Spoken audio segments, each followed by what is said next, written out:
during the time of President GMA, that one of the cabinet members of President GMA was trying to push for a different sultan. Oh, yes, yes. But it you was don't have Prince, but it was Sultan Fuad that was recognized and invited during the state banquet with State dinner of His Majesty Sultan Hassan al-Bolkiah of Brunei. Yes. So he was the one that was invited. This Yes. is What the is criminal this? complaint against Dato Mudsal Lail. Which is for the public to know what does this mean? So that's why he is disqualified. He's not. Okay. He's impure. Okay. Yeah, He's haram. Haram. Okay. Okay. That's public record. Yes, Okay. correct. So in short, during GMA's time, President GMA's time, it was Sultan Fuad Kiram that was invited Yes. to the state. So the Philippine government extended an invitation to him. Okay. People say it was a photo op, or the invitation was manufactured. You know, we have a picture that came from the cousin of the Sultan. of the Sultan Of Brunei. of Brunei. Yes. Okay. Hassan al-Bolkiah. Yes. Why wasn't the other sultan invited? I know that one of the cabinet members was very close to It was the so-called. refused. He was refused. He was refused. Really? Yes.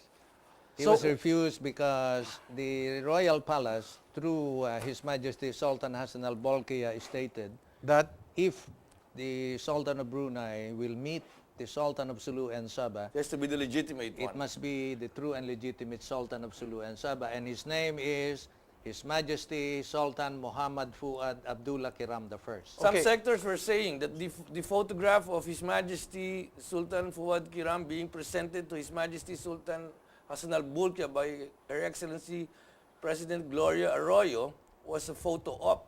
You know, in a state dinner, that's not possible. it cannot be a photo. Okay. How? What is the final advice of the Sultanate in order to save this agreement? If it still can be salvaged, because it seems like you are really just purely put on the side and, you know, you're made like little children to look at the corner of the room. To salvage this is up to the government. Yes, we believe that to salvage the agreements is to call all the stakeholders, MILF, MNLF, and the Royal Sultanate of Sulu and Sabah, represented by His Majesty Sultan Fuad A. Kiram I. Okay. Well, on that note, we'd like to thank our guest for being part of the show and for enriching the discourse that continues to enamor so many individuals to come on this program.